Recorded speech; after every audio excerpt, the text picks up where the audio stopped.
Welcome to the Base Creates podcast. We are a new production company founded by me, Morgan Watkins, and Oliver Bennett. We want to rediscover, explore, and reinvigorate great texts in the Western canon to challenge the conformity of the contemporary dramatic arts. In a series of readings, we've brought to life profound texts with responses from new and interesting thinkers. Moving forward, we want to inspire new writers, fostering a movement of fearless creatives and exciting intellectuals. We believe drama needs to go deeper and challenge audiences in order to do justice to our fascinating and troubling modern world.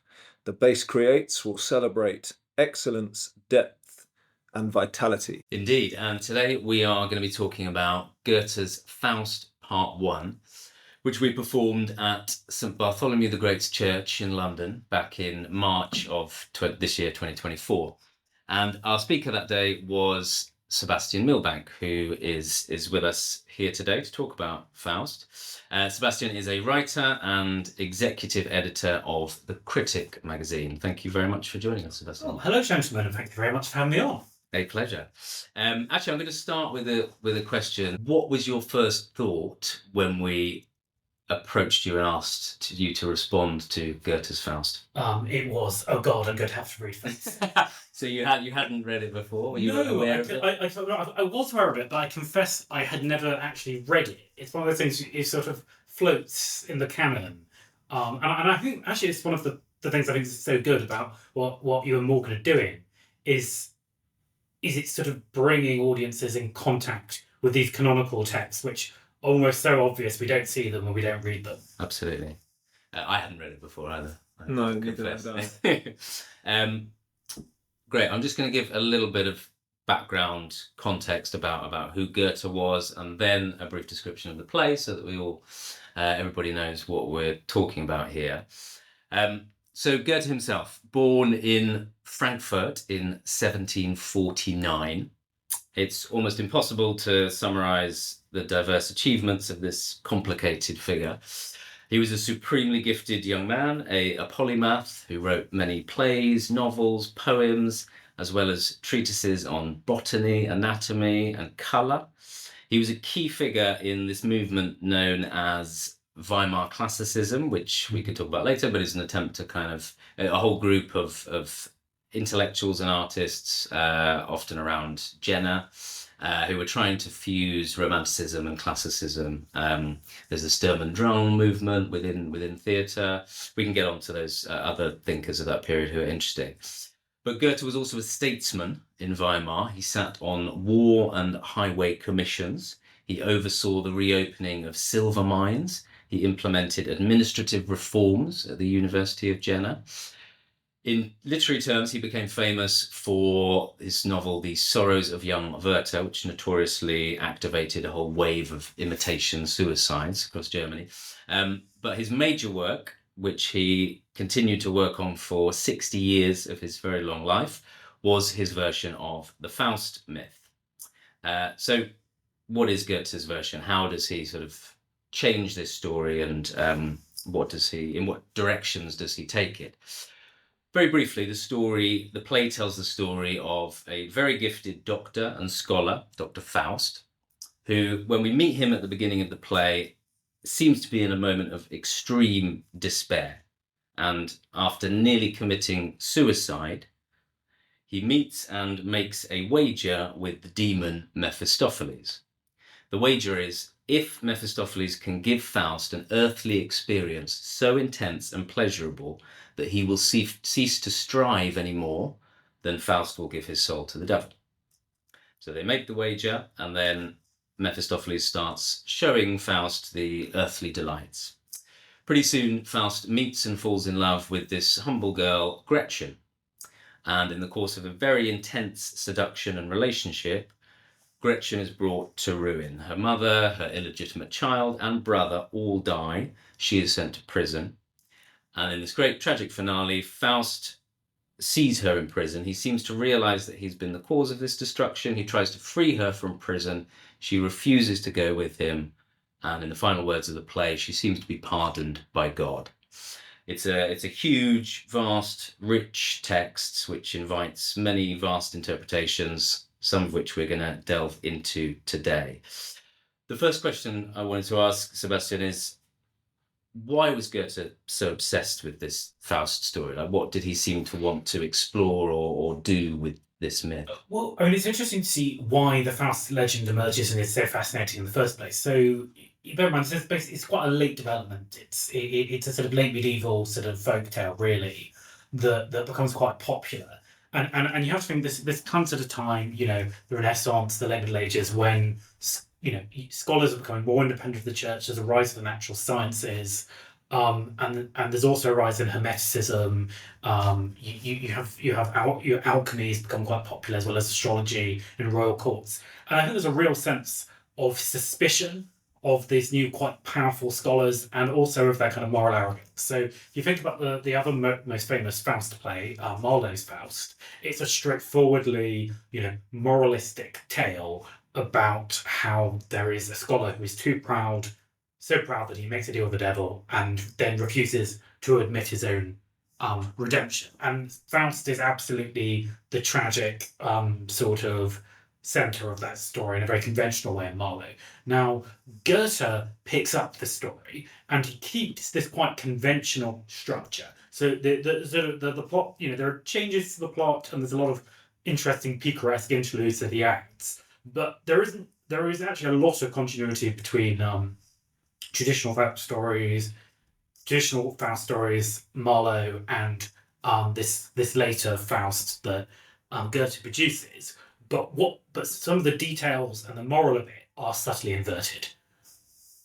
And when you're talking about the Faust story, this is like a German folk legend kind of thing? Well, you get it across Europe, in fact, but it's very big in Germany. And of course, you have these these extraordinary courts, like the court of King Charles in Bohemia, where he invites all of these alchemists. You get these very kind of famous hermeticists coming from all over. What hermetic? Can you? Okay, so these. I mean, I don't want to go too deep into it, but you get people like Pico della Mirandola. You get this idea. You get this idea of there being a hermetic corpus. That is, going back to this figure called Hermes Trismegistus. This kind of partly legendary kind of figure that going back to sort of the myth. There's an idea that there's this body of secret wisdom going all the way back to the Egyptians and the Greeks and continuing right to the present day, and it kind of interweaves Christianity and Judaism and paganism in all sorts of kind of quite interesting ways. But essentially, it's a kind of it is related to sort of forms of mystical and magical practices as well. But it's one that's fascinates very reputable scholars. So it's not like witches in huts brewing potions. This is like sort of strange 16th century scholars trying to summon angels in the royal court. It's a very different sort of set of stuff. So Goethe would have been aware of this. Yeah, so I mean, by the time to Goethe's time, this is the 18th century, the late 18th century. There's a lot of skepticism, of course, now, much more, and of course, there's much more understanding of the natural world. But at the same time, you also get the rise of like the Rosicrucians, and of course, in Goethe's own day, the Masons. So this idea of Germany's full of secret societies. And of course, the Romantic movement itself, which he's sort of complexly related to, is very interested in all of these topics as well. So Romantics are, writing about and engaging with questions of like magic. If you look at the rise of the Gothic genre, that sort of starts going within Goethe's own lifetime towards the end. It's all sort of mad monks, magicians, vampires. It's all sort of European folklore and superstition is being mined for kind of literary and philosophic purpose. So he's part of that.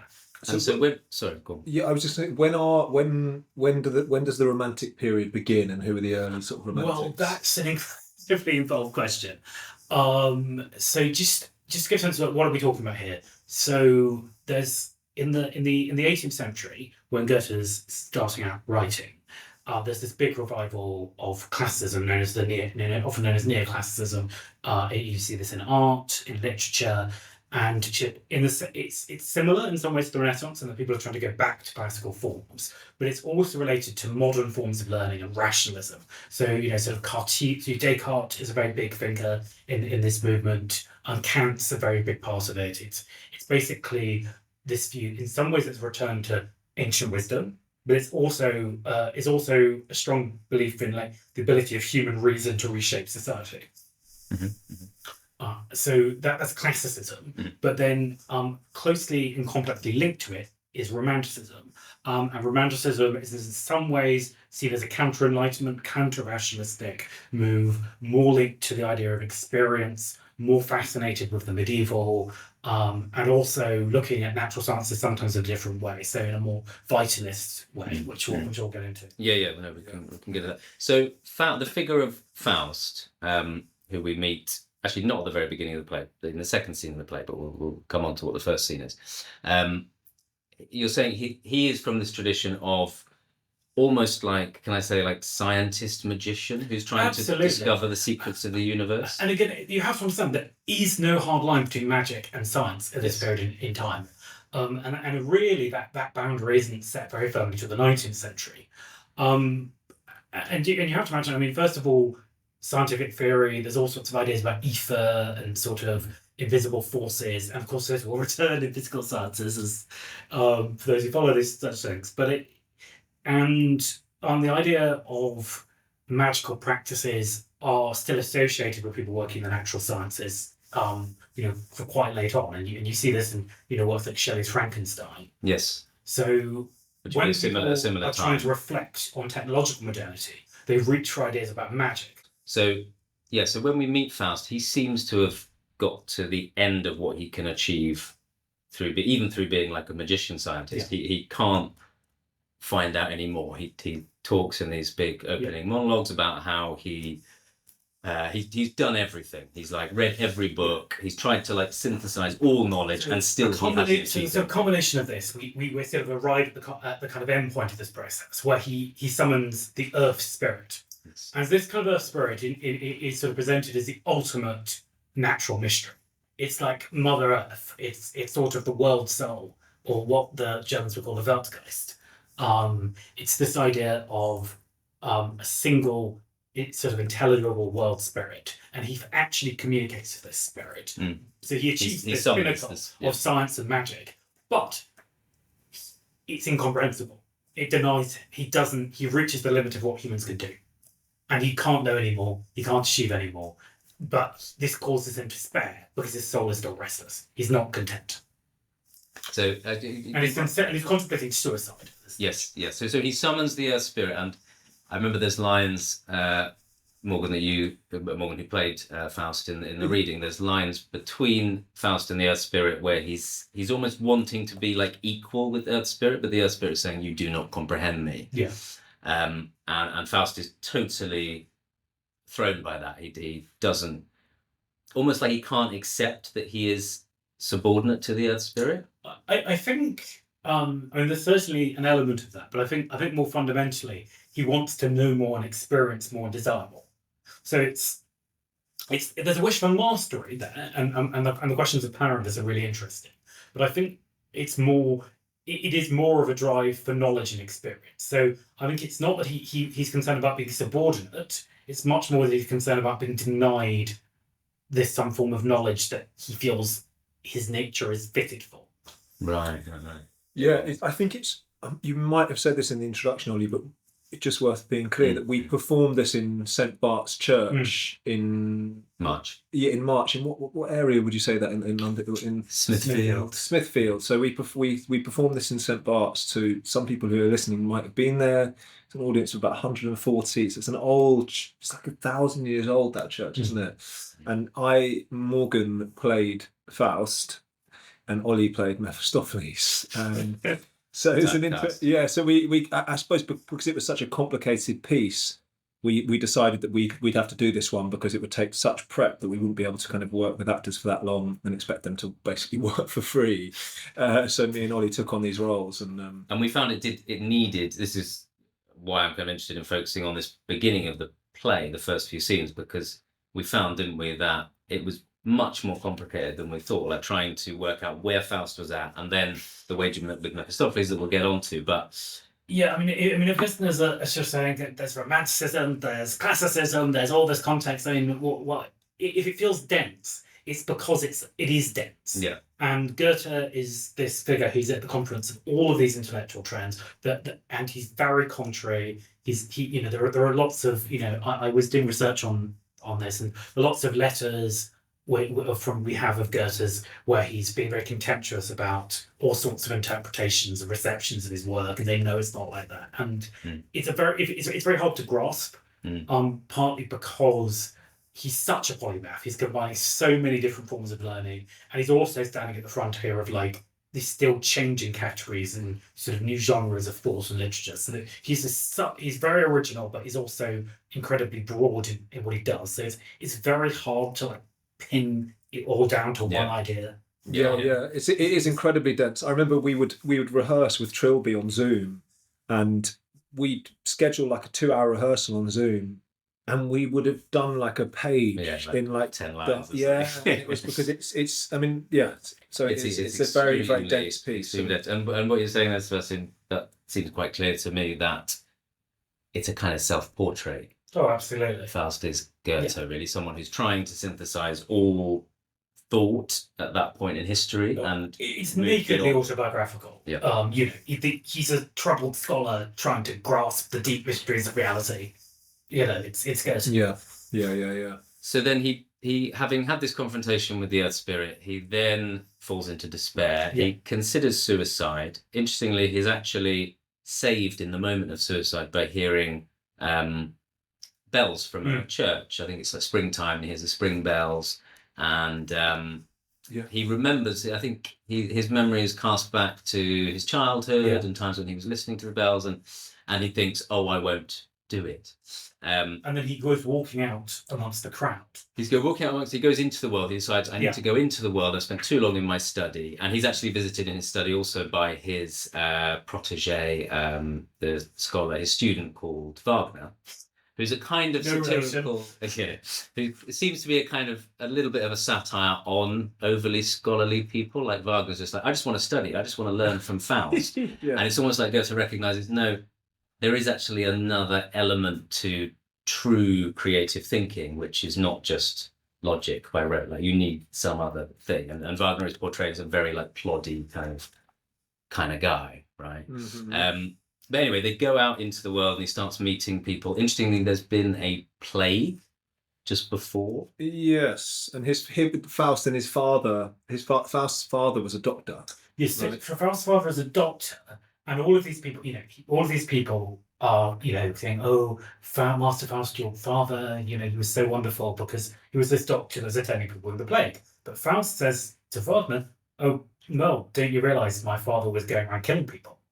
Yeah, he says we killed more people than we saved. And what was that about? Well, a lot of doctors did kill more people than they saved. And even the doctors, this isn't just because of ignorance of modern medicine, but there was a very long period of medical history in which, even when we were beginning to understand certain things, doctors were having to discover stuff, and they were often experimenting on patients.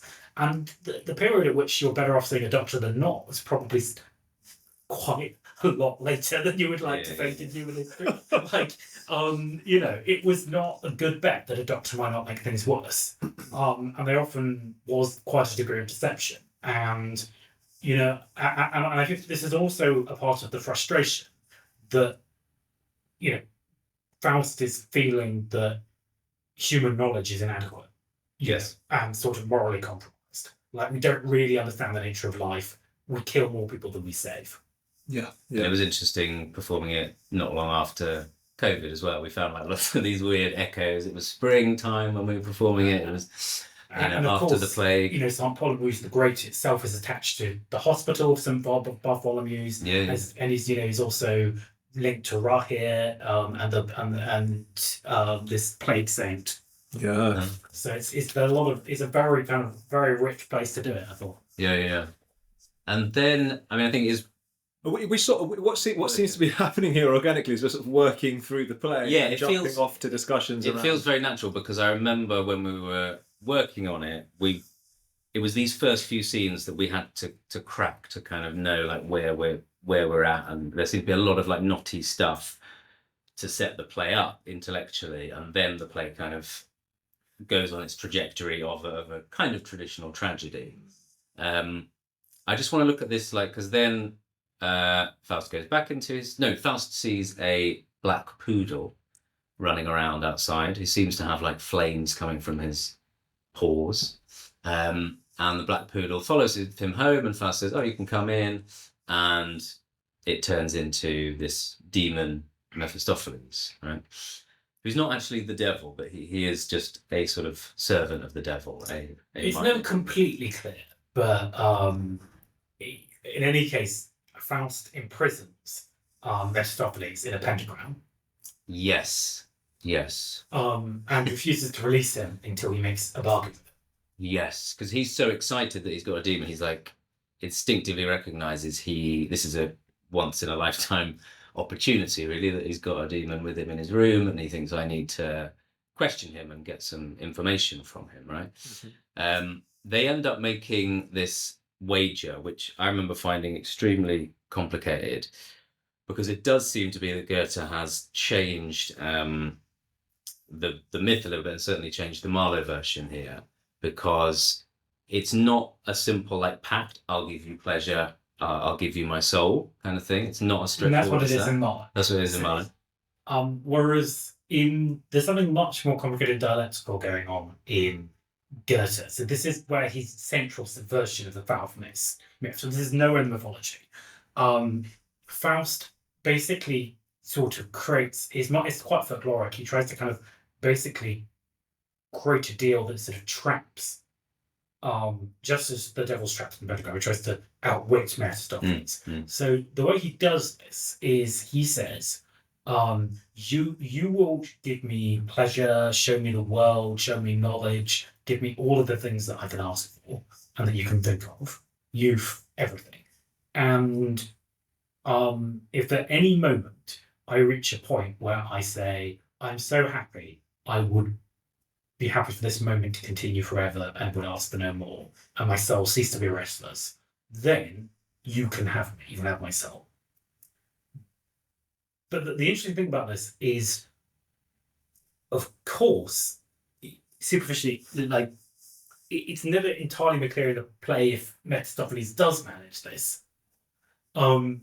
And of course, there's a second part of Faust which we won't get into because it would. He manages it in part 2, right? But in part 1 at least, it's not resolved. And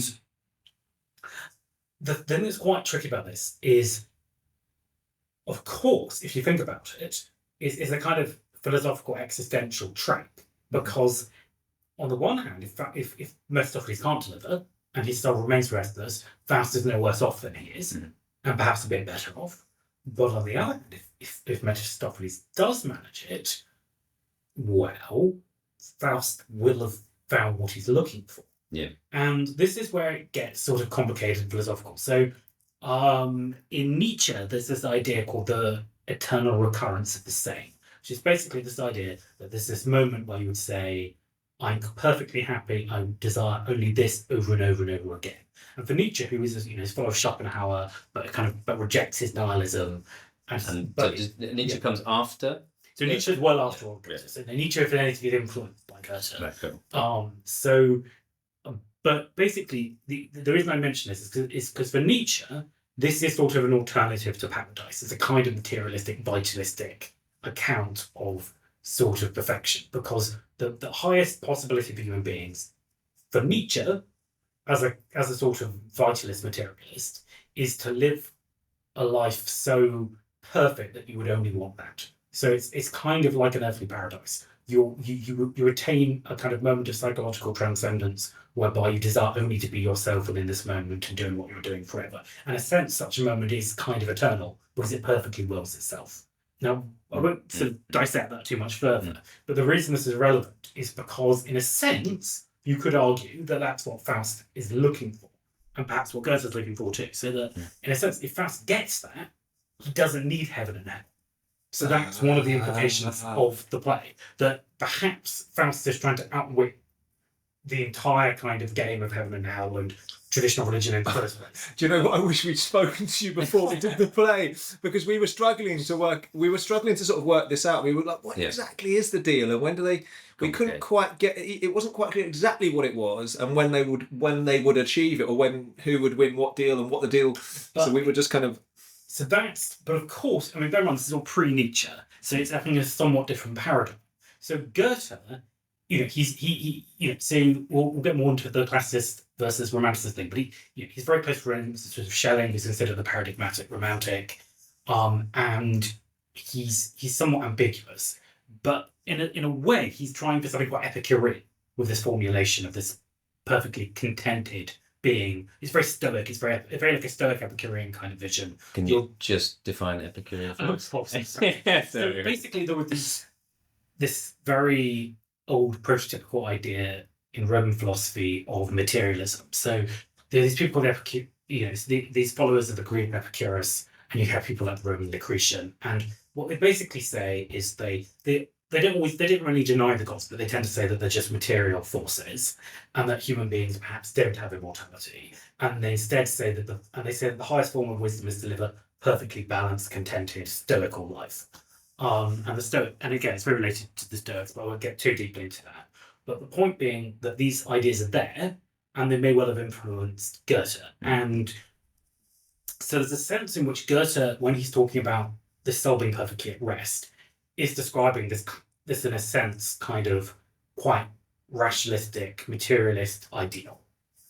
But this is why it's so hot, because you think you've cracked down a layer, but there is actually potentially another one. Yes. So just follow this. You think he's outwitting Mephistopheles by creating this perfect moment, and yet it's not clear that that's the perfect ideal, because perhaps the perfect ideal, and this is much more of a romantic notion, is not this kind of Epicurean, Stoic sort of contentment, but actually restlessness itself might be the highest ideal of human nature. And this is where we get into the Faustian again. It's a more conceptual level.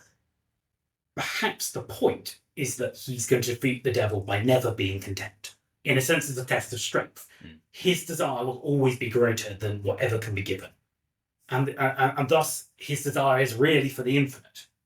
So it won't ever be satisfied by anything that Mephistopheles can give, unless he gives him the infinite itself, which, in a sense, at least as Goethe is presenting it, perhaps the infinite itself is kind of truly unlimited and is like a kind of everlasting desire.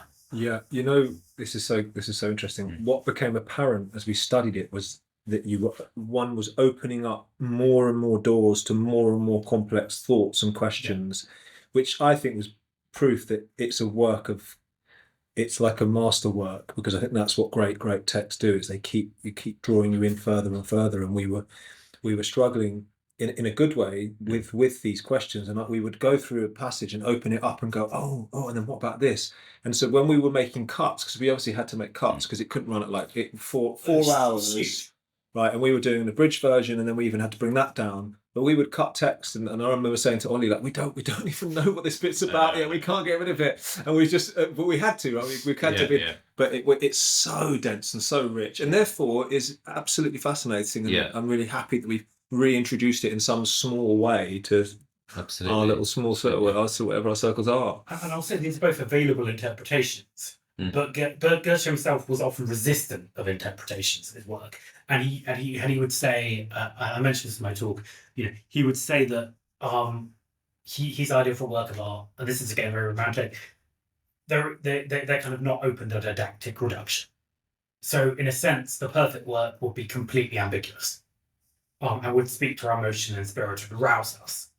So in a way, that's quite Socratic. It's like, I can't communicate to you truth. Truth is something you realise is something that I might inspire in you. Like I might strike a flint, and like all of this rich material, in a sense, is fuel for the creative fire of each person who reads it. So these are all possible ways of reading the texts, and I don't think either of them should close this off from the others, because I think one of the purposes of the text is to make, this is not to be all deaf or the author about it, it's to make multiple interpretations available. So Goethe's kind of ideal setup is that he gives like almost a superfluity of like information and of potential motivations, potential interpretations, and the audience have a variety of responses to that. So it's like a sort of pluralist idea of interpretation. I think on the one hand, many different interpretations are possible, but there are various things that are very coherent and stable and clear about the text. So there are some things that are not particularly open to interpretation. So one is that the figure of Faust himself is this new ideal of human nature. So the Faustian Man is born with Faust. So that Faust is presented in her own light. He's presented, very flawed, very, in some ways as a tragic figure. But there's no question, look at the kind of light he's shown in, the opportunity he's given to make great speeches, the way he, there's nothing like in Marlowe where Faust is kind of where Faust is half penitent, half despairing by the end. In R1, Faust, although there is penitence and despair, never really gives in to the devil and never really gives in to God. So this is a much more kind of Promethean figure. He's much more of a kind of... Faust is much more of a rebel. He's much more of a heroic figure than he is in Marlowe. And we found, didn't we, in the great duologues back and forth between Mephistopheles and Faust, like Faust kind of gets the better of Mephistopheles a lot of the time in their exchange of wits. Yeah, and this is what's striking, that if you go back and read Marlowe, you find Faust, the scholar, is revealed... It's a classic satire in a way. Is revealed to actually be rather scatological and just want to get off with Holland of Troy, whereas Mephistopheles is revealed to be a much more subtle scholar. So the greatest scholars all is the devil, so don't be too proud of your scholarship, is kind of Marlowe's sort of line, which is exactly what you'd expect from a moralistic play of the 17th century. But for Goethe, it's all very different.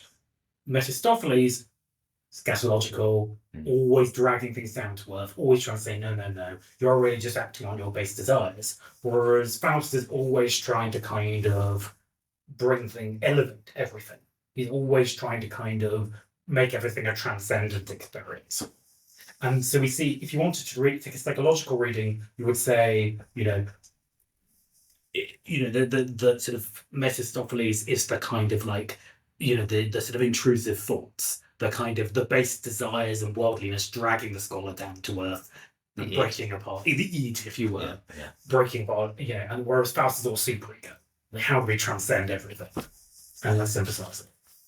And I remember, just talking about Mephistopheles. So I played Mephistopheles in the reading at St Bartholomew Church, and I'd always been fascinated by the lines that Mephistopheles has in Marlowe's version. He says, I think Faustus asks him at one point, like, why do you do this? What are you doing? And he has a famous line, which is, it pleases misery to have comfort in misery. Right, and that's a sort of motto of the damned. Like, I'm damned and I'm in hell and I'm miserable, so I need to infect other people with my misery, right? And there's a similar exchange in Goethe's Faust, but the answer that Mephistopheles gives is a little bit different. I remember, Faust says a similar question, like, why are you doing what you're doing? And Mephistopheles says, like, I am a part of the part that at the start was all. And he says, like, at the beginning, there was, like, nothingness. There was this kind of vacuum of which Mephistopheles is a part, right? And then he finds there's just, like, life everywhere. There's this sort of swirling, whirling, like, mess of life and generation. He uses all this very, like, kind of sexual imagery of just this constant, like, breeding the world and the universe, getting, like, more life in it. And Mephistopheles' aim is to bring about the destruction of all that life, one entity by one entity. So you can start off with, well, not start off, but like Faust is a part of that. If I can destroy Faust, then I can slowly like destroy the whole universe and achieve nothingness. That seems to be his ultimate desire, and the devil's ultimate desire is desire for nothing. Yeah, and I don't think you've mentioned yet that the prologue is between Mephistopheles and God. Yes. So there's a little prologue. There's actually a prologue before that as well, which we cut as well, which is even more complicated. But the whole, there's sort of a wager within a wager. So the whole play is set up from the very beginning as a wager between God and Mephistopheles. God seems to believe that Faust is this great servant of his. Yeah, and this is another change to the Faust legend. So although we do have, although the paradigm of the good angel and the bad angel and the wager is partly there, we see this is much more directly Job-like. God is actually saying, Faust is my servant, he'll come right in the end, test him away. It's a different proposition. Faust is presented, we see this is another way in which Goethe is presenting Faust as the hero of the text. That if it follows the logic of Job, he'll be justified in the end. And of course that is what happens in the second part. I'm trying not to over anticipate this. This really for the first part. So I always thought that was interesting that the whole play, we've got these two wagers and the idea that almost the whole of life is like this wager. Nothing is like determined and nothing is mechanistically managed, right? It's all up for grabs kind of thing, which ties into Goethe's worldview. Yeah, and the prelude is a director like sort of slagging off the state of theatre. It's kind of It should be said, although it was written as a play, it was not often performed. No. And there is reason. Like, it is very long, it is very, very dense. But it has some incredibly dramatic scenes. Yeah, we read the original over Christmas on Zoom. Max and Ollie, it was like we had to do it over like 2 nights. It's like hours and hours and hours long. I just want to delve into like what you mentioned before, vitalism, and can you explain what so Goethe is reacting against Descartes and people like that? Yeah. So if you have to imagine the sort of medieval cosmos, which is very Aristotelian, very Thomistic, is being very Christian basically and classical.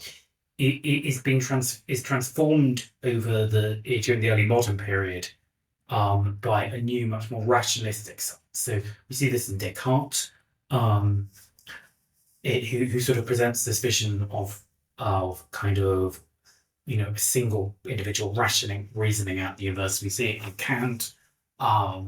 It's very much this idea that in some ways our senses are perhaps not to be trusted, and reason instead has to, tradition, the senses, all of these things are suspect, and only if you only suddenly build up step from first principles rationally can secure everything. So that's from political constitutions with Montesquieu.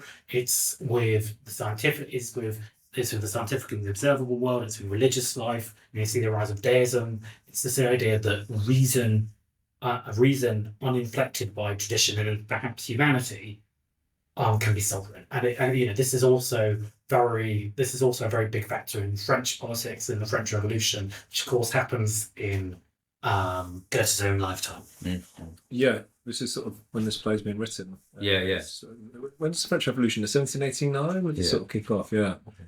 So Goethe is reacting against that mechanistic idea, and he thinks that the world is what's his kind of picture of the world is like this struggle. Well, it's complex because Goethe is, of course, welcoming modernity, and he's very positive about, and some of the things we left from our script in the play, many of these kind of picaresque interludes are actually about things like, draining land and setting taxation and coinage. He's very much, there's a very strong sense with Goethe that he sees technological progress very positively, but that he's trying to kind of create a different sort of science that challenges the kind of more rationalistic sort of method that we see coming out of France. So this idea of vitalism is basically that the natural world is alive, put most simply. And Schelling is also a big proponent of it. But Goethe also writes his own work called Natural Philosophy on the subject, and is a society scientist himself. And the idea is that perhaps the universe has a soul, perhaps it is alive, and perhaps it is conscious. And that this has huge implications for German philosophy for the next 100 years. So Hegel is massively influenced by this view, and we have this idea that basically history has a pattern and a kind of teleology. It's so important for almost all modern political thought that comes out of Goethe in a very real sense. So is Goethe a sort of underestimated figure in the history of sort of thinkers, do you think? Well, I don't think he was. So I think during the time in which Germany was seen as the kind of centre of European philosophy and, it was revered, I think at that point Goethe was taken incredibly seriously. And I think he's still taken seriously from a historical standpoint, but I don't I think the sort of the post-war era has seen the start, German philosophy, especially in the English-speaking world. I think in France, and in the continent, different story. Continental philosophy, Goethe, still read, still very valued, but I don't think the analytic tradition has taken him so seriously. So I think Goethe is only a kind of literary interest in the West now. Yeah, he feels quite obscure considering how huge he is when you sort of study him and study the people around him. And our friend Maximilian, who was in the play, he said that in school in Germany, Faust is taught like a bit like Hamlet. Yeah. So that was interesting, wasn't it? The other thing, of course, leading up the philosophy linguistically, he's up there with Luther as a kind of inventor of Germanness. Wow. So he's really Goethe is seen as the foundation of modern German literature. So yeah, he and Hegel is what's Hegel's full name? Oh gosh, I actually don't remember. Is it Johann? It's not Johann. Friedrich. Gottfried, whatever they call it. Okay, we can edit this one out. Let's segue. Siegfried Hegel. Hegel is like what, 30s, 20s, 1820s, 1830s? Darn, you've also forgotten about his actors. He's mid-19th century. Because Marx is 1850s onwards, right? So Yeah. Marx kind of comes after Hegel. I might have to Google this. Goethe's late 1700s, early 1800s. You've got Napoleon, early 1800s, late 1700s. It's a fascinating period. Napoleon carried a copy of the Sorrows of Young Werther everywhere he went, didn't he? And he actually met Goethe. George Wilhelm Friedrich Hegel. Hey, Actually, no, he was a contemporary of Goethe. So he was a contemporary, yeah. So the Sorrows of Young Werther, which chronology is confusing. Yeah, but it's quite useful, and also for listeners, I think it's quite useful because people hopefully will learn from this podcast, and you can start to put these thinkers together and work out stuff. So the Sorrows of Young Werther, how do you say Werther? Goethe? Werther. It's spelt to me Werthe. That's like a small novel that I read. Actually, it's really wonderful. And it's about this young man who falls in love with a woman, and she is unrequited love, and he ends up killing himself, doesn't he? And he kind of wants to kill himself halfway through for the rest of the book. And then, so Napoleon, Sebastian, you mentioned something to do with Napoleon in your essay and in your response. What was Napoleon's links with Goethe and Faust? So Napoleon's interesting because, of course, he of course emerges as a leader of France soon after Faust Part 1 was written. And in Goethe's own lifetime, Napoleonic soldiers invade Germany and occupy Goethe's house amongst much of the country. So the important thing to understand is that Napoleon, Germany at this time is modernizing, but it's also still part of the old Holy Roman Empire. There's still many kind of medieval survivals, guilds, what Enlightenment figures might consider anachronisms and sort of superstitions that are dominant. So, Napoleon comes into Germany and, he creates this thing called the Confederation of the Rhine, sort of uniting part of Western Germany, and he basically lays down the law. So he occupies much of what's now modern Germany, and he imposes the civil code, he regularizes all the weights and measures, rationalizes everything, and, the Holy Roman Empire is abolished. And basically, he lays the foundation, unintentionally, for a modern German state to arise. That's interesting. And did Goethe welcome? So that's more complicated because on the one hand, Goethe is a big believer in the force of modernity. He wants to see Germany more regularized and modernized. But at the same time, he's also quite hostile to many of the things that are being spread by the French. So he, as we mentioned, rationalism and his own vitalism. So he's calling him a German patriot is probably somewhat confusing at this point. It's the same German nation, but he's certainly in favour of German language, culture, and a sort of sense of proto-nationhood. It always confused me that Germany isn't a nation at this point.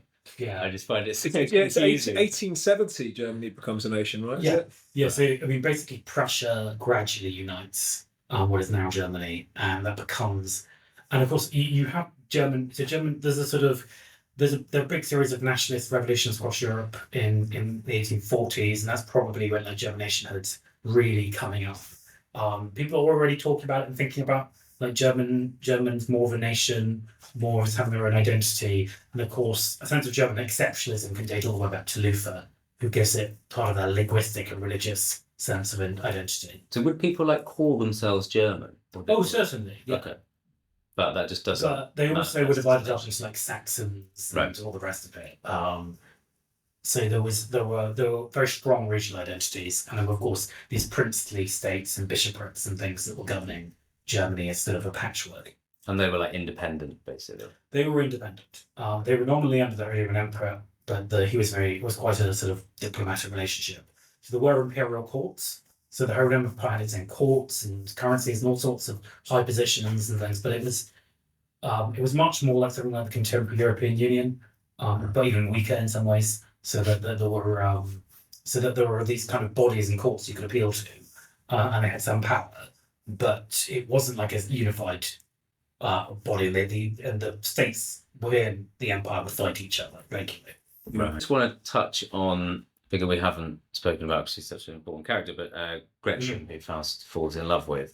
She's depicted as being very innocent. She's always seen holding flowers, and she's got this sort of virginal, archetypal feminine kind of vibe, if I can say that. And yeah, what's Goethe doing with her? What's she like representing? Yeah. So first of all, she represents traditional religion in a very explicit way. She's a good Catholic girl.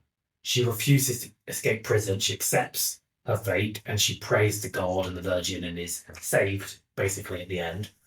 As she dies in despair, and what would otherwise be despair, I should say. So she's redeemed at the end of part one. But another thing that's important to say is that different figures in this play are not just the kind of Christian archetypes that might appear. So we have this thing called the Earth Spirit, which is perhaps a clue that there's more going on just than the biblical God. And if the Earth Spirit is something like the life spirit, the vital force of the universe, then Mephistopheles represents something like the death spirit or the death force, Thanatos versus Eros, if you will. And some of this will emerge in the second part, that basically Gretchen represents something like the divine feminine, and is also plays a role in the second part very much like Beatrice and Dante. So essentially, Gretchen is sort of all the things that sort of part of what is accounted for by Faust's feelings is his masculinity. So he's this ultimate kind of man in a way. He's restless, reckless, full of infinite desire, making crazy bargains, heedless of tradition, willing to do anything. And Gretchen is kind of temperate and loving and naive and attached to tradition, but also kind of holds to her values in the end and is rooted. So there's a sense in which we're talking about a male and a female archetype. And there's a sense in which what we're kind of leading towards, what's kind of being gestured towards in the end of the play, is their ultimate reconciliation. That she has something he needs. That's one of the reasons he desires her in the first place, but he doesn't get it, and he sort of destroys it in his own lifetime. He thinks it's just sex. Yeah. Right? He thinks. Well, he thinks he can. So the thing is that what's interesting is although many of the moralistic elements have been removed, so that in a sense he's not the proud scholar being done in by the devil, it's the proud scholar doing in the devil. Yet one moralistic element has been brought in and ratcheted up to about 1,000, which is he's an utter villain when it comes to his sexual relationship with Gretchen. He seduces her, he abandons her, he kills her brother, he allows their child to die, she ends up in prison. He does everything wrong. And so what's being indicated here by Goethe is there is something insufficient in Faust that is sufficient in Gretchen. Yes. Yeah. And they have sex in the play. Well, at some point they go off and have sex and come back on. Watched by Mephistopheles. Well, yes, he's been watching, hasn't he? Yeah, and that really gets at Faust when he tells Faust a few scenes later, I was watching you. It's great. It's gross. Brilliant stuff. But then her brother Valentine comes back to the town, and he's so furious that his kind of sister's honour has been kind of besmirched and taken from her by Faust. He wants to kill Faust, and then who kills Valentine? I think it is Faust. Faust no? Faust kills him with Mephistopheles. With That's that scene Mephistopheles, where they're yeah. jumping around, and Mephistopheles says, "Just follow me, go with it, and do as I will." And in the scene, I remember playing this, and I began to wonder whether they were even separate, Mephistopheles and Faust. Absolutely. And that became a really interesting kind of question: is Mephistopheles part of Faust? Yeah. And that's interesting, isn't it? I mean, that's one of the things that's so fascinating about the play. So there's the traditional story with its traditional metaphysical elements and its traditional tragedy.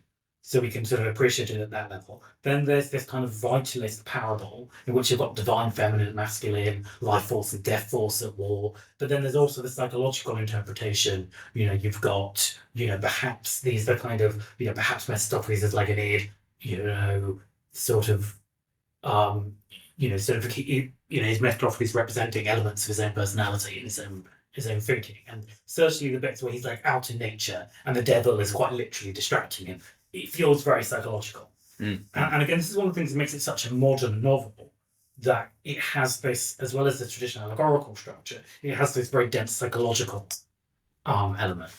And perhaps that's no coincidence. I mean, we know that Freud was obsessed with Goethe and Faust. Well, it's also worth thinking how many people were obsessed with Goethe. For 100 years after.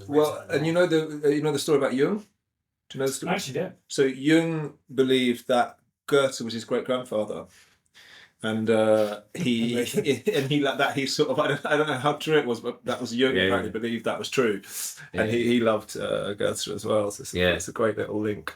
So it is this absolute like explosive point in thinking, in consciousness, in art, through which like so many things then like come together and like combust within this play, and then filter out into art, politics, literature, like for the rest of it. All of the influences, but Byron and the English Romanticism completely indebted to Goethe. Yeah. And then you're not too far away from Darwin, The Origin of Species in 1953 or whenever it is, and Marx, and then Nietzsche, and then they're all influenced by Goethe. Yeah, it's and great. Of course, Goethe's vitalist view, of course, also does not give you evolution. So the idea is like everything is part of a life force. That life force takes on many forms, many species, and they continue to evolve. So that this idea of this, so that he doesn't hit. So that someone like Darwin's read Goethe, he's familiar with him, and it's like there's all this kind of German thinking is hugely influencing him. And of course, the sense is the Romanticism often and we forget this, often goes hand in hand with empiricism. So if rationalism is about this idea you can deductively reason everything out, then empiricism, this idea is that you can sensually experience truth. So it actually makes sense. And of course, Hume famously says, reason is a slave of the passions. And this is a classic romantic notion, basically. Reason is a slave of the passions. Yes, reason is a slave of the passions. Okay. So this is the idea that our rational capacities are actually downstream of our emotional motivations. And this is David Hume. Yeah, so David Hume, early 1700s. Yeah, so David Hume, 18th century Scottish philosopher, and he's famously a skeptic about religious truth, a big supporter of empiricism, and quite infamous in his age, and a big kind of figure in the Scottish Enlightenment. And it's always important to understand that we talk about Enlightenment and counter-Enlightenment, but in many respects, it's more intelligent to talk about in a kind of tension between empiricism and rationalism. So that it's like Descartes versus Hume. It's more like that. So can I just probe this a bit further? The empiricism. What does empiricism mean exactly? Yeah, so I mean, one of its progenitors is Francis Bacon in England, and it's very simple, really. It's the idea that through experimentation and observation, you can learn the truth about the universe. So rather than let's say reasoning about from first principles or using a mathematical formula, you look at what's happening in the natural world and you see what's going on. You try and repeat, you see if things can be repeated. So it's a much more like trial and error. Okay. And it takes as much more emphasis on our senses and our intuitions in practice, if you think about it. And so you build up a knowledge based upon testing, and that's an empirical knowledge. It's provably true. Yeah. And then you think from that. But then why is rationalism? So of course the two are harmonised, and so one of the big things that Kant will do is he will try to harmonise rationalism and empiricism. So this is the big Kant. This is why Kant is so important. You've got Descartes on one hand, you've got him on the other. Kant is reading both of them, and he's trying to harmonise those two perspectives. He's trying to say, well, we have to separate. So this is what Kant says: you have to separate our deductive reasoning, which is very self-referential, and this will kind of form also the basis of stuff like analytic philosophy that tries to create a perfectly logical language and the rest of it. But then at the same time, you've also got this world of experience, the phenomenal versus the noumenal.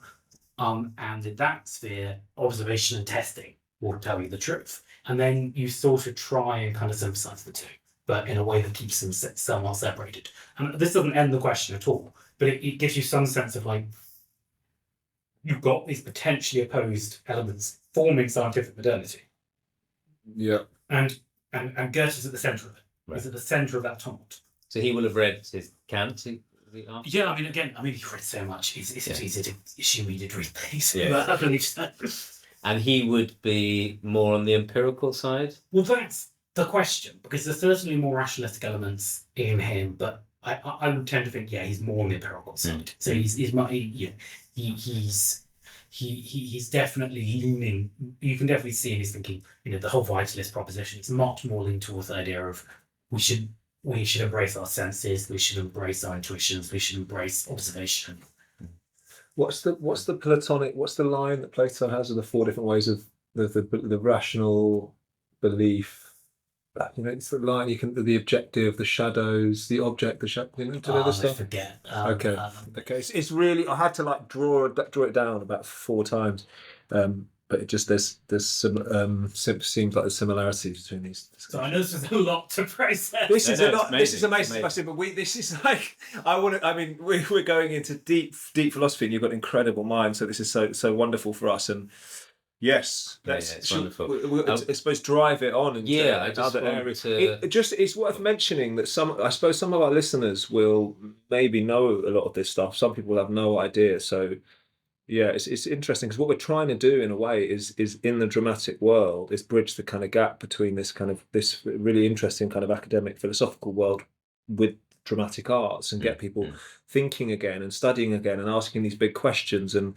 They should do. I mean, when was the last time you saw a play that speculated on the difference between empiricism and rationalism?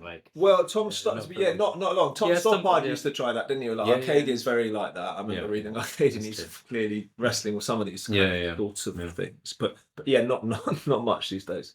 So just to move on, another thing you mentioned in your response, Sebastian, which was really, really interesting, was some of the interpretations that have been extrapolated from Faust, and perhaps the most famous one, which gives rise to the name of Faustian Man, is by Oswald Spengler, who was writing in 1918, and he comes up with this idea of that Western culture is Faustian. Yeah, he talks. So he talks about these different cultures. He describes Middle Eastern culture as a kind of Median culture, as in the kind of Magi of Persia, and he talks about modern Western culture as Faustian. So I'm just going to really quote from it.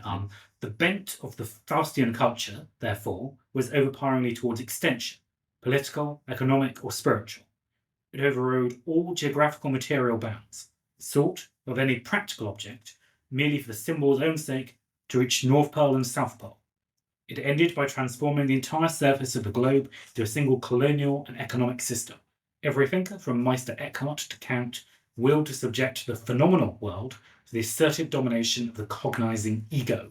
And every leader, from Otto the Great to Napoleon, did it. So we've had some familiar names there. So can you translate that? Yes, but it is Spengler is, of course, very dense. He's writing at the end of World War I, and important bit of context. Yeah, the world is kind of at its most globalized and at its most colonized by the end of World War I. Much of the world's surface is under European or Western domination, and this is also kind of like the apogee of modernity. The world that we know now is sort of born in this time.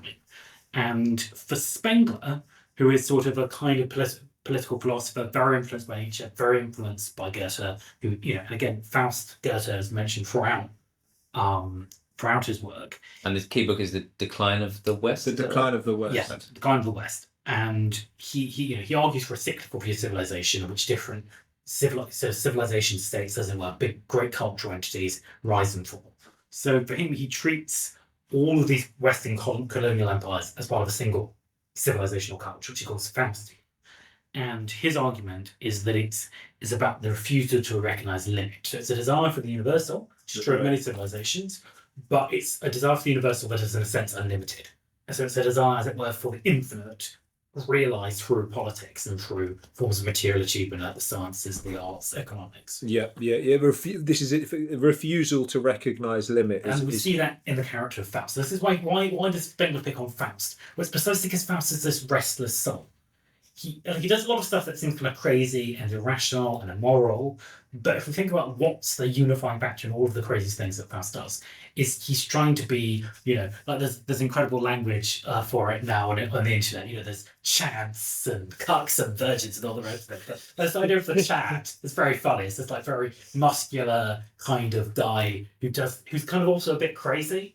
Like the chad is always like doing something bad, like he's always like, you get really funny things like the Chad drink driver versus the like virgin And is he supposed to be smart, the Chad? Is it? Not necessarily. So Right. Sometimes he's very clever, but sometimes he's just more you almost want to say like cool, masculine, like those are the superficial things, but deeper behind it, like what's determining those things?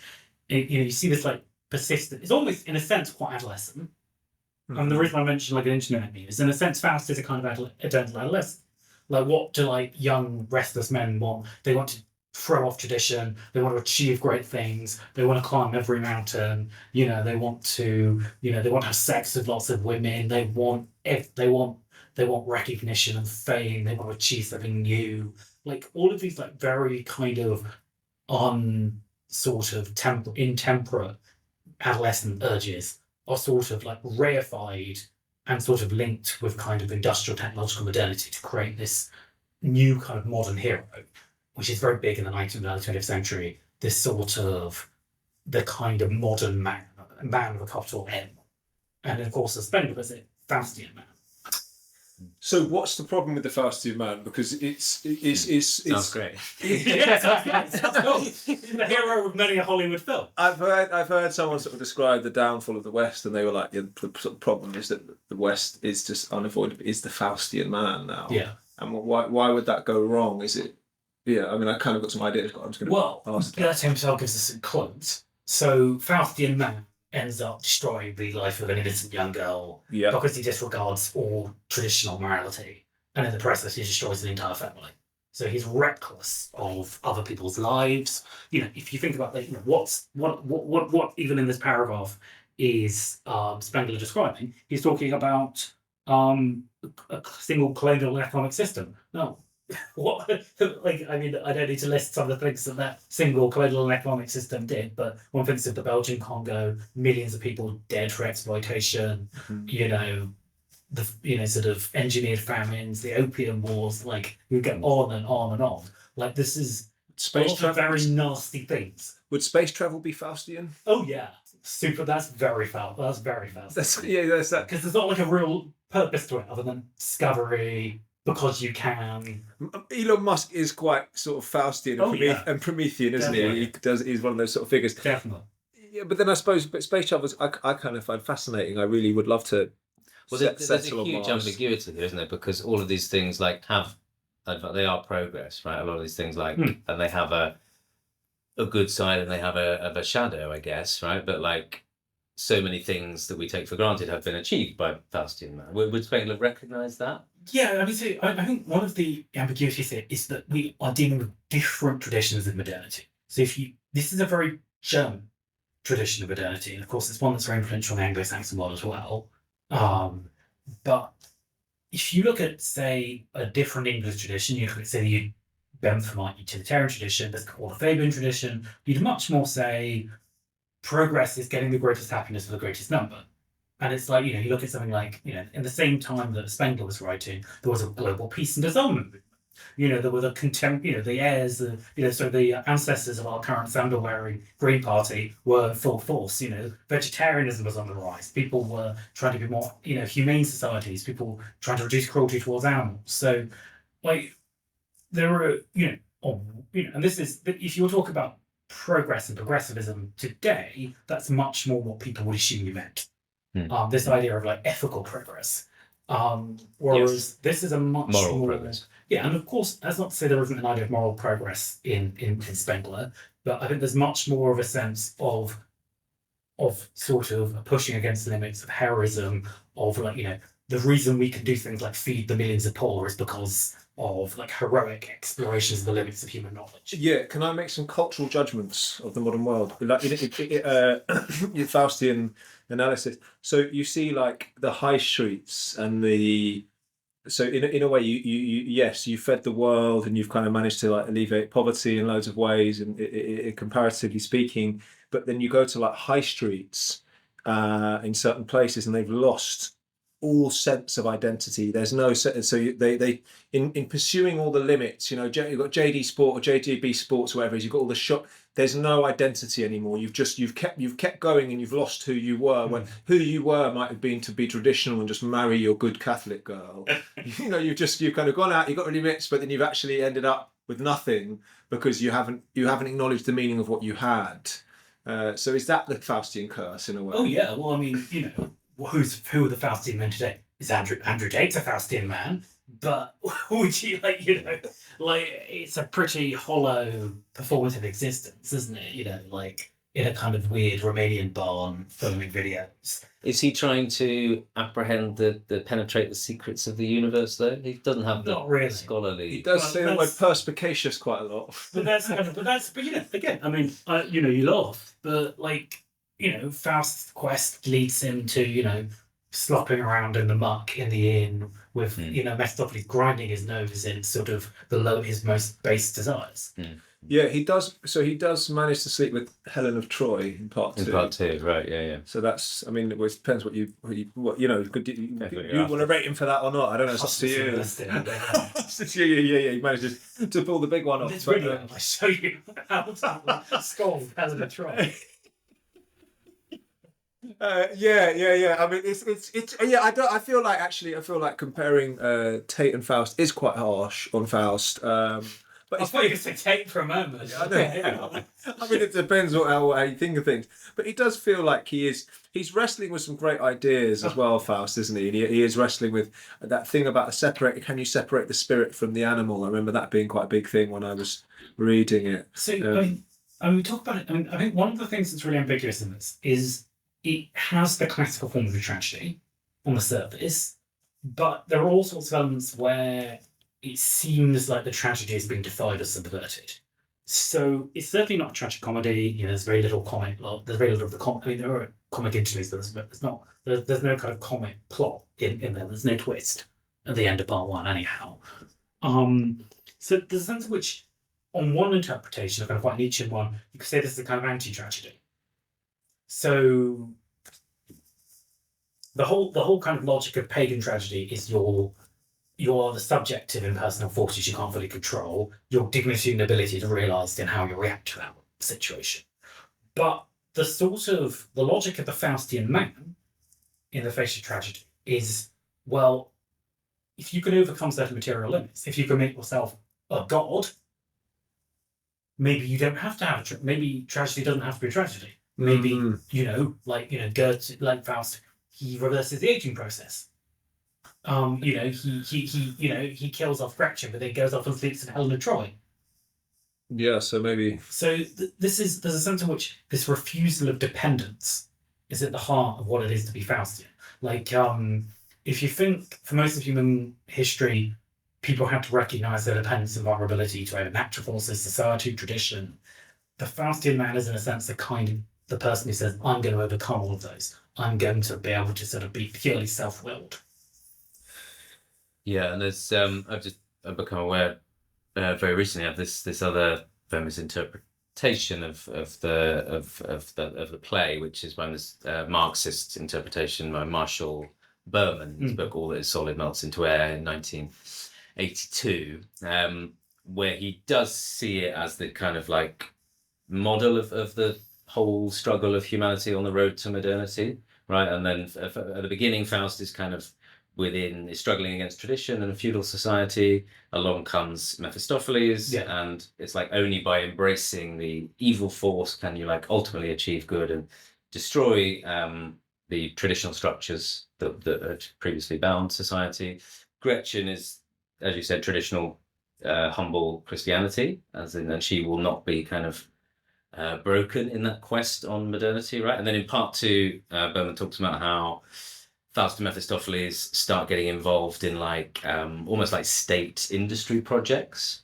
And there's one moment where they want to build this huge building, and Faust tries to go to the people to get them to move away. They refuse to move away. Mephistopheles just goes and kills them. So it's like if you make the deal with the devil, like things like that will happen, and Faust is always like struggling with that. But yeah, anyway, there's this Marxist interpretation that this is a kind of metaphor for this complex movement. So Berman writes that Faust is like a sorcerer who is no longer able to control the parts of the underworld that he called up by his spells. And the point is that the forces of the underworld he summoned are, in a sense, the forces of capitalism and technological modernity. Yeah. So that in theory, these forces are going to reverse the tragedy of the human condition. We are as flies to wanton boys are we to the gods. We are subject to natural forces. Every time there's there's bad weather, we all die off. But technology seems to free us from that, puts us back in control. But we learn the Faustian pact. In fact, maybe we're really being put under control over new impersonal force that's no more inclined to be nice to us than the natural world was. So, in the past, the sea comes in and sweeps away the family living by the beach. Now, a new property developer comes along and has them murdered. Well, this is a great C.S. Lewis quote. He says, like, supposed advances of technology, like power over nature, is not power over nature, it's the power of one group of men over another group of men. What's the quote that Marx loves from Faust, the Mephistopheles quote? Nothing human is alien to me? No, it's like everything must perish or something like that. It's like Marx's favourite quote. Because there was quite a lot of weird things with Marx and Satan. You know that book that's about Marx and Satan? Do you know what I'm talking about? Well, his children used to write him letters saying like "Dear Satan" and stuff like that. And he seemed to be quite into Satan. There's got a book out at the moment. I listened to an interview with him recently. But yeah, it's a slightly weird thing to like. But I suppose we were talking when we were talking about Prometheus. We were talking about Satan being the bringer of something quite interesting potentially, and maybe. You have to destroy everything for something new to begin. The sort of Faustian history with communism. There's big questions here, Sebastian. Communism, and then maybe perhaps fascism as well. Yeah. So, obviously, German idealism, German literature are hugely influential on the emergence of communism and fascism. Marx is, of course, German.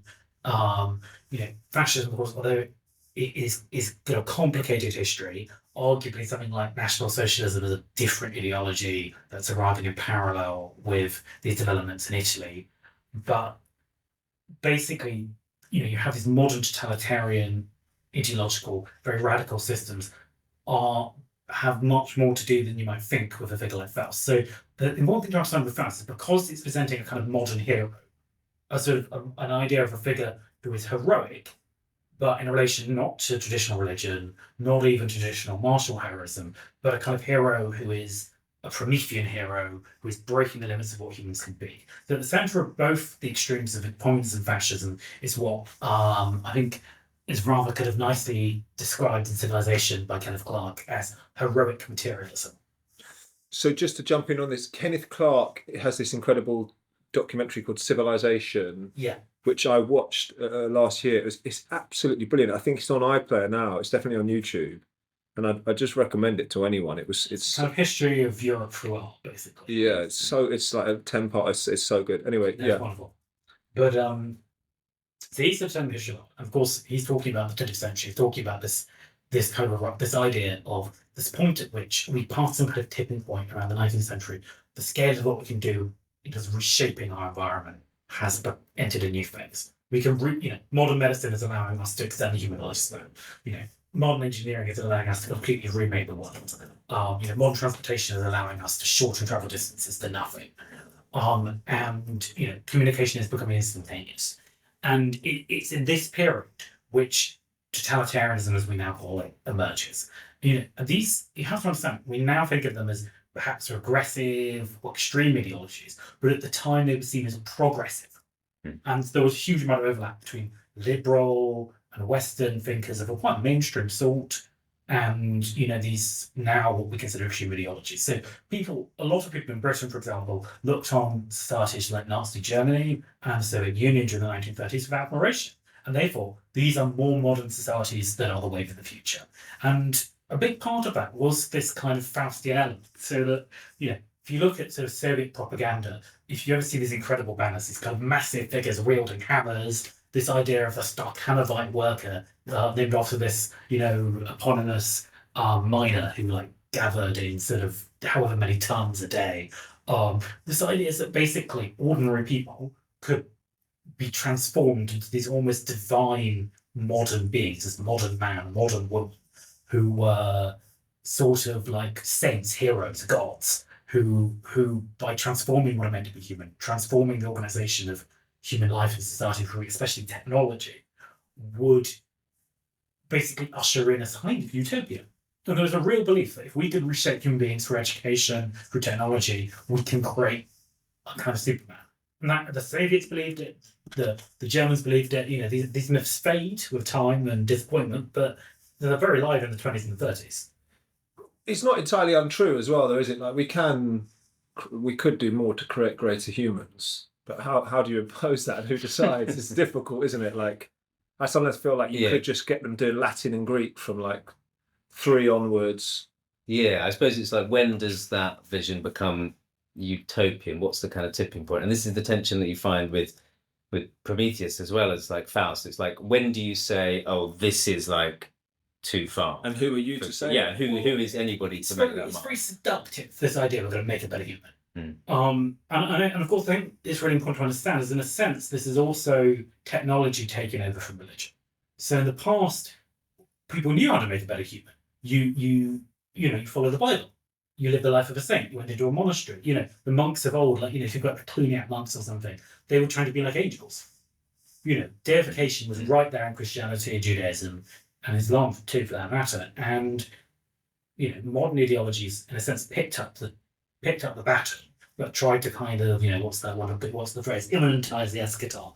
They were trying to. Could you say that a bit again? Immanentize the eschaton. That is to say, make worldly the kind of transcendent. They're trying to take this idea of this divine, the idea that you might be divinized after death, then paganism, then Christianity, is now this idea you might be divinized right now with the power of human technology and knowledge. So immanentize the eschatological.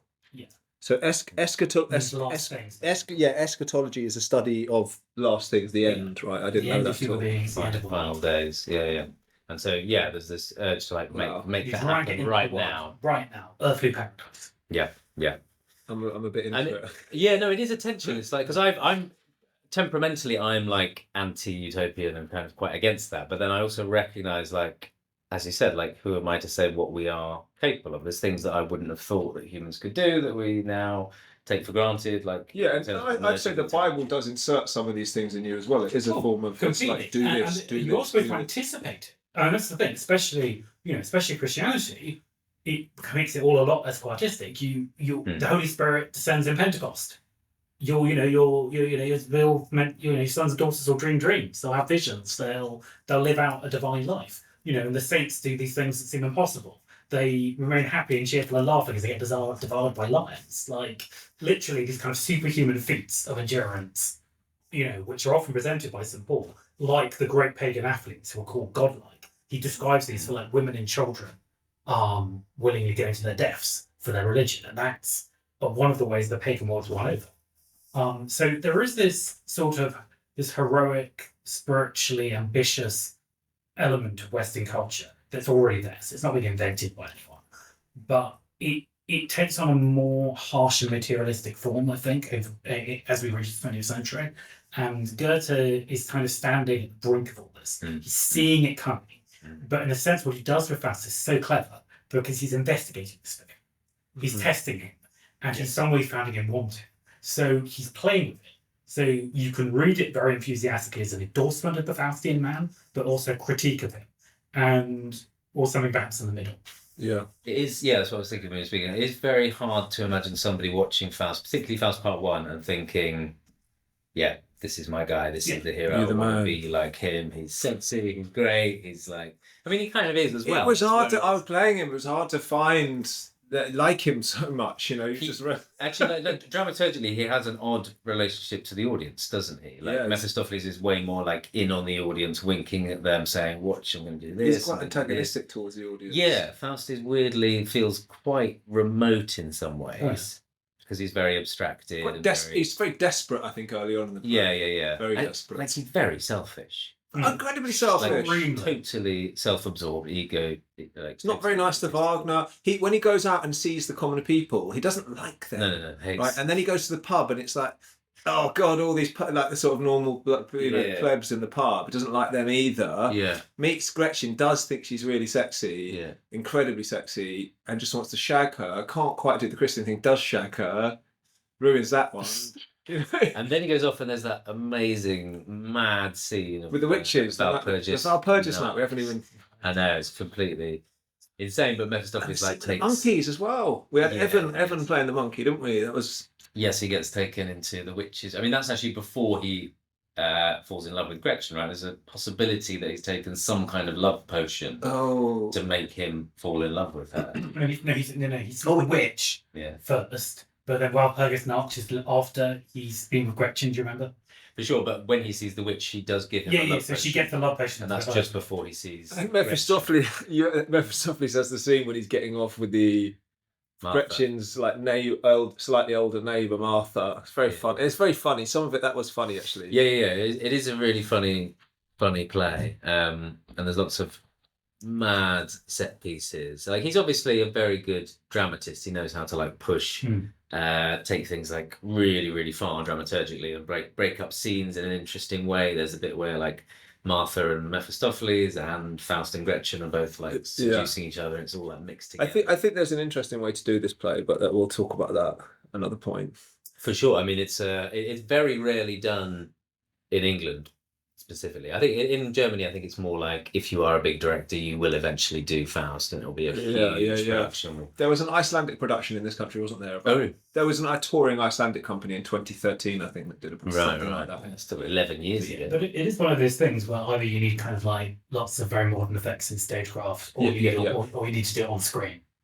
It's one of those sort of plays that's written well before it can be performed. Yeah, really. Yeah. So thank you. Thank you, Sebastian, for joining us. Thank you very much. And thank you for your wonderful talk. And Sebastian has a brilliant article, which is it kind of a transcription of your talk? So his talk he gave at our event is available online on the Critic website. On the Critic website. So please check out the Critic website, and I think we have a link to it on our website. Critic magazine. Throw it into Google.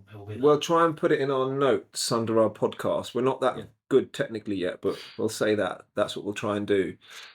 So thank you everyone for listening. We are The Base Creates. Please get in touch with us. Our website is www.thebasecreates.co.uk, and you can find us on Instagram and X.